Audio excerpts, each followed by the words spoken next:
Semua orang telah berbuat dosa maka perlu penebusan oleh Kristus Yesus.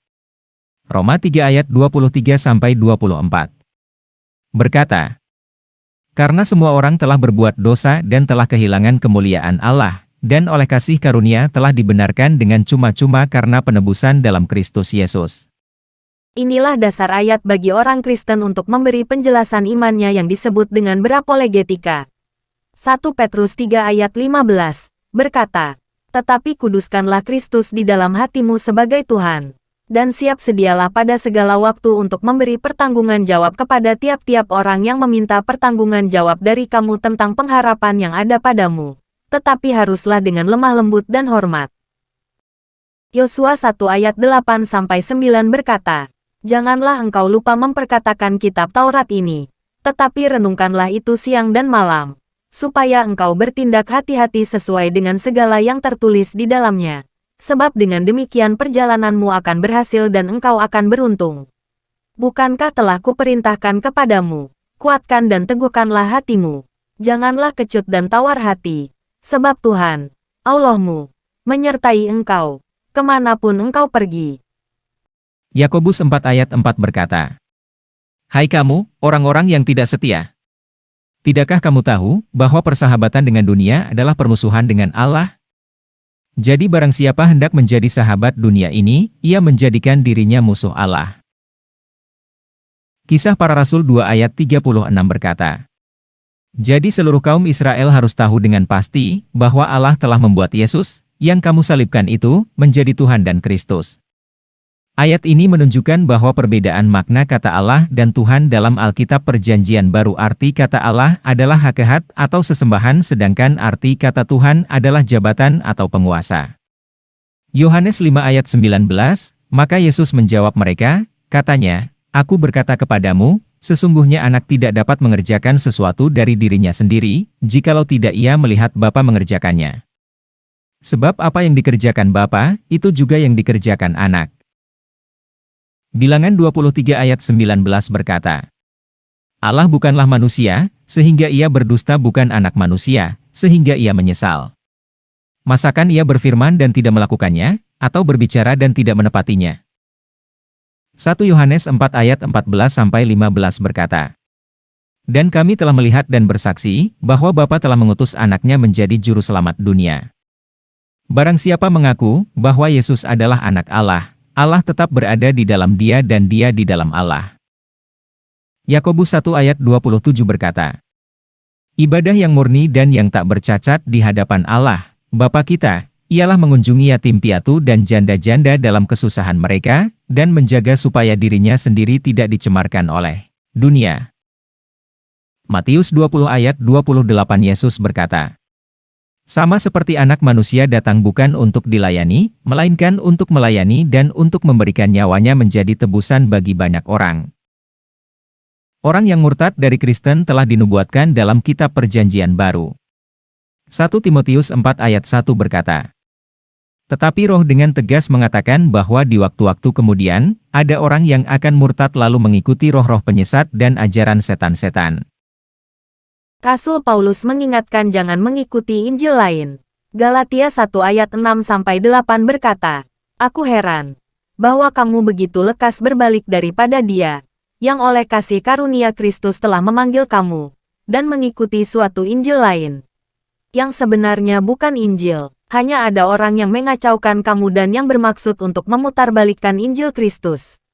Tetapi sekalipun kami atau seorang malaikat dari sorga yang memberitakan kepada kamu suatu Injil yang berbeda dengan Injil yang telah kami beritakan kepadamu, terkutuklah dia. Matius 6 ayat 31-33 Yesus berkata, sebab itu janganlah kamu khawatir dan berkata, apakah yang akan kami makan? Apakah yang akan kami minum? Apakah yang akan kami pakai? Semua itu dicari bangsa-bangsa yang tidak mengenal Allah. Akan tetapi Bapamu yang di sorga tahu, bahwa kamu memerlukan semuanya itu. Tetapi carilah dahulu kerajaan Allah dan kebenarannya, maka semuanya itu akan ditambahkan kepadamu. Efesus 1 ayat 7 berkata, sebab di dalam Dia dan oleh darahnya kita beroleh penebusan, yaitu pengampunan dosa, menurut kekayaan kasih karunia-Nya. Lukas 22 ayat 19-20. Lalu ia mengambil roti, mengucap syukur, memecah-mecahkannya dan memberikannya kepada mereka, katanya, inilah tubuhku yang diserahkan bagi kamu, perbuatlah ini menjadi peringatan akan aku. Demikian juga dibuatnya dengan cawan sesudah makan, ia berkata, cawan ini adalah perjanjian baru oleh darahku, yang ditumpahkan bagi kamu. Yudas 1 ayat 4.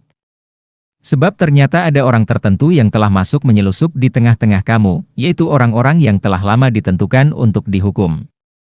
Mereka adalah orang-orang yang fasik, yang menyalahgunakan kasih karunia Allah kita untuk melampiaskan hawa nafsu mereka, dan yang menyangkal satu-satunya penguasa dan Tuhan kita, Yesus Kristus.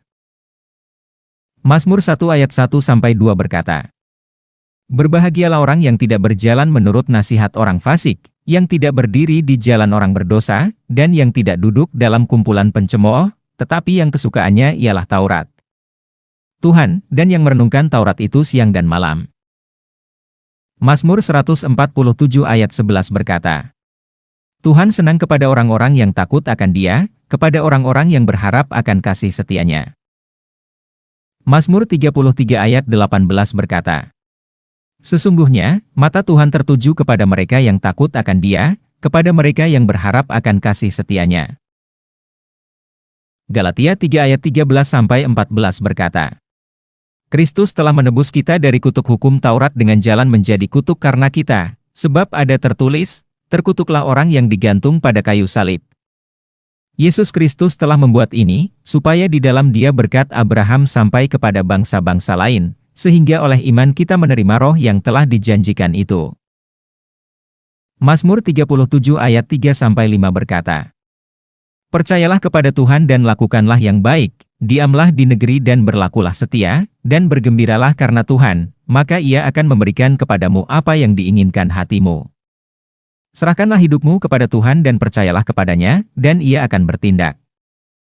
Melayani Tuhan jangan dengan berbagai alasan. Tidak pandai bicara atau masih muda. Ini adalah ayat Nabi Yeremia diutus oleh Tuhan. Pada kitab Yeremia 1 ayat 4-7, firman Tuhan datang kepadaku. Bunyinya, sebelum aku membentuk engkau dalam rahim ibumu, aku telah mengenal engkau. Dan sebelum engkau keluar dari kandungan, aku telah menguduskan engkau. Aku telah menetapkan engkau menjadi nabi bagi bangsa-bangsa. Maka aku menjawab, Tuhan Allah. Sesungguhnya aku tidak pandai berbicara, sebab aku ini masih muda.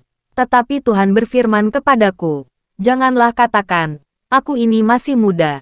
Tetapi kepada siapapun engkau kuutus, haruslah engkau pergi. Dan apapun yang kuperintahkan kepadamu, haruslah kau sampaikan.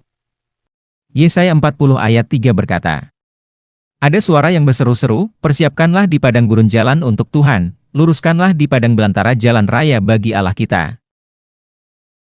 Mazmur 107 ayat 1 berkata, bersyukurlah kepada Tuhan, sebab Ia baik. Bahwasanya untuk selama-lamanya kasih setianya.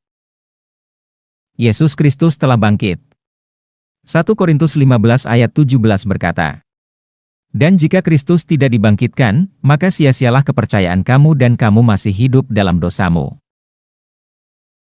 1 Samuel 12 ayat 24 berkata, hanya takutlah akan Tuhan dan setialah beribadah kepadanya dengan segenap hatimu, sebab ketahuilah, betapa besarnya hal-hal yang dilakukannya di antara kamu.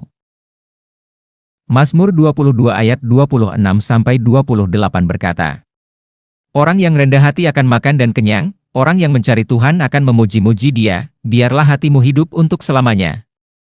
Segala ujung bumi akan mengingatnya dan berbalik kepada Tuhan, dan segala kaum dari bangsa-bangsa akan sujud menyembah di hadapannya. Sebab Tuhanlah yang mempunyai kerajaan, Dialah yang memerintah atas bangsa-bangsa.